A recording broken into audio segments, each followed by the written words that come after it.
Friend, आपका अपने channel अनुशिक्षा class में स्वागत है। तो आज की क्लास हम स्टार्ट कर रहे हैं, यानी कि आपको पढ़ा रहे हैं औसत चैप्टर। ठीक है, औसत को यानी कि इंग्लिश में बोलते हैं एवरेज। इसके पहले हमने आपको कुछ चैप्टर कराए थे जिसमें हमने आपको यानी कि एलसीएम और एचसीएफ के बारे में बताया था। ठीक है, और वर्ग और वर्गमूल क्या होते हैं। तो आज की क्लास में हम अब स्टार्ट कर रहे हैं एवरेज, और जो बाकी चैप्टर है वो हम यानी कि नेक्स्ट क्लास में स्टार्ट करेंगे। तो हम बता रहे हैं यानी कि एवरेज होता क्या है। ठीक है, एवरेज क्या है। ठीक, जैसे कि आपसे कुछ क्वेश्चन में पूछा है कि आपने यानी एक दिन में 2 पेज की राइटिंग की है, और आपने बताया कभी हमने 4 पेज की राइटिंग की है, कभी 6 पेज की राइटिंग की है, कभी 1 पेज की, कभी 2 पेज की करी फिर से। ठीक है, तो हमें ये बताना है कि इसका औसत यानी एवरेज क्या होगा। तो औसत बराबर फॉर्मूला होता है योग बटे में यानी कुल संख्या। ठीक है, तो इन सब का क्या कर रहे हैं, हम योग कर रहे हैं। क्यों? क्योंकि हमें क्या बताना है, इसका एवरेज कितना है।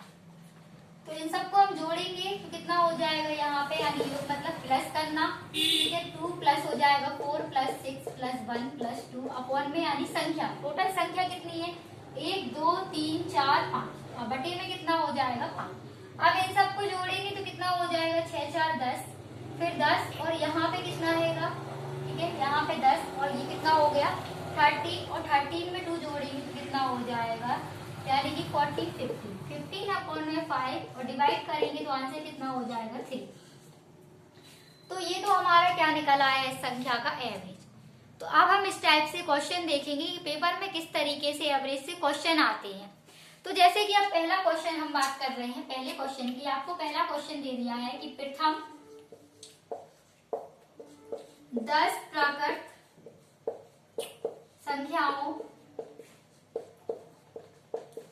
संख्याओं का क्या बताना है, एवरेज कितना है।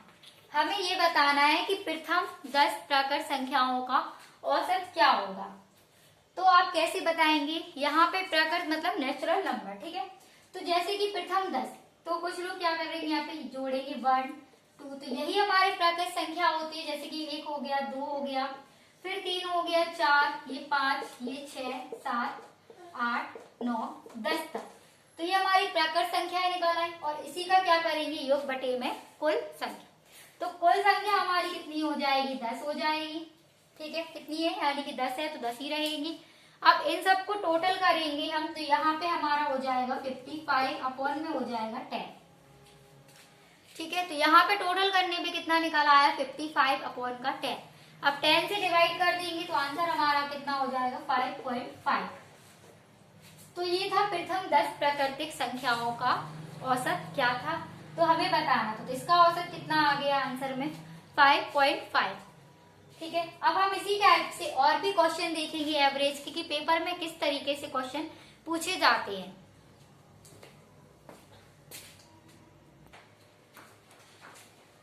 अब हमारा यहाँ पे क्वेश्चन दिया गया है कि प्रथम 200 प्राकृतिक संख्याओं का औसत बताइए कितना होगा।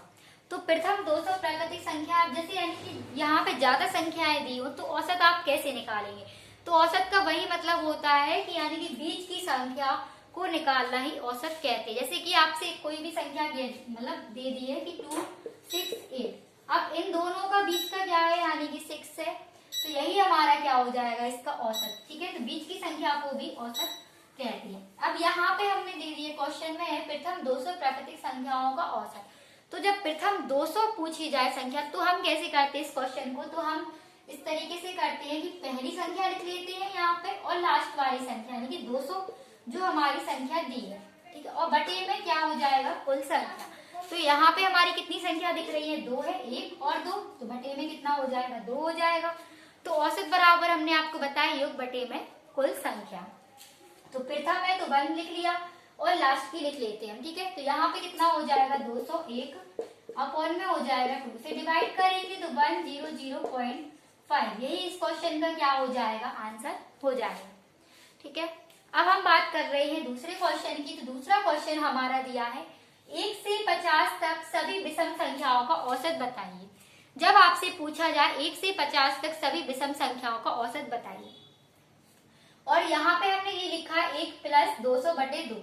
ये हमने इस जब ही करेंगे जब यानी कि आप लोगों को डिफरेंट समान दिया। डिफरेंट कैसे, यानी कि प्रथम 200 प्राकृतिक संख्याएं दी है, तो यहाँ पे प्रथम से पूछा है तो इसका डिफरेंट समान ही होगा। 1 2 3 4 5 6, तो आप यहाँ तक 200 तक करेंगे तो यहाँ पे क्या हो रहा है, इन दोनों का माइनस करेंगे, उसी को डिफरेंट कहते तो भी 1 बचेगा। इन दोनों का माइनस करेंगे तो भी 1 बचेगा, और इन दोनों का माइनस करेंगे तो भी क्या हो रहा है, 1 बच रहा है। तो जब भी हमारा यानी डिफरेंट समान हो तभी हम क्या कर सकते हैं, यानी कि प्रथम संख्या और लास्ट वाली संख्या का योग करके बटे में कुल संख्या का फॉर्मूला लगा के ये आंसर ला सकते हैं। ठीक है, तो हम बात कर रहे हैं दूसरे क्वेश्चन की। दूसरे क्वेश्चन में दिया 1 से 50 तक सभी विषम संख्याओं का औसत बताइए। अब 1 से 50 तक हमें बतानी है तो वही करेंगे 1 + 2 + 3, फिर यहाँ तक ले जाएंगे, कहाँ तक, 50 तक।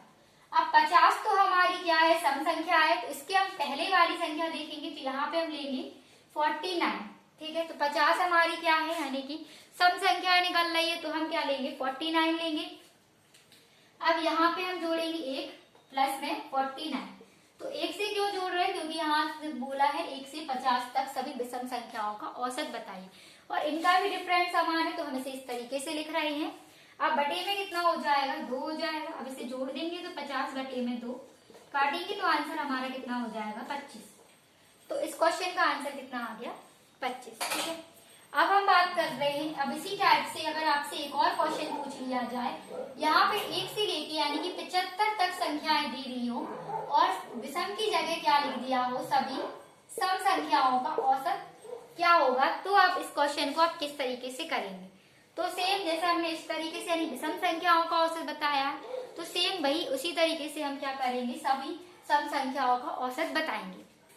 तो 1 से 75 तक, यानी 75 भी क्या है हमारा, यहाँ पे 75 विषम संख्या है, तो विषम संख्या का पहले जो देखेंगे तो वो हम क्या लेंगे यहाँ पे, यानी कि यहाँ पे 1 से नहीं पूछेंगे, 2 से 75 तक की यानी कि सभी संख्याओं का औसत बताइए।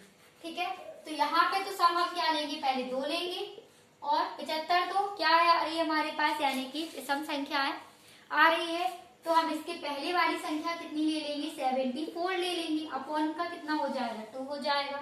ठीक है, तो फिर हम इनको जोड़ लेंगे तो 76 अपॉन में 2 हो जाएगा। इसे भाग करेंगे तो फिर हो जाएगा 3, और कितने बार कटेगा, 18, यानी कि 3 और 8 38 बार ये कट जाएगा। ठीक है, तो हमने आपको क्या बताया, और इसमें भी क्या है, यानी डिफरेंट समान हो रहे थे तभी हमने क्या लिखा है, यानी पहली संख्या और लास्ट वाली संख्या का योग बटे में कुल संख्या। जब डिफरेंट समान हो तभी हम क्या कर सकते हैं, इस तरीके से इसे लिख सकते हैं। ठीक है, तो आज की क्लास में हमने आपको एवरेज के कुछ क्वेश्चन बताए हैं और कुछ क्वेश्चन हम नेक्स्ट वीडियो में देखते हैं। तो अगर आप लोग को यानी वीडियो अच्छा लगता हो, क्लास पसंद आई हो, तो वीडियो को लाइक करें, और जो भी चैनल पर नए आए हो तो चैनल को सब्सक्राइब करें और शेयर करें।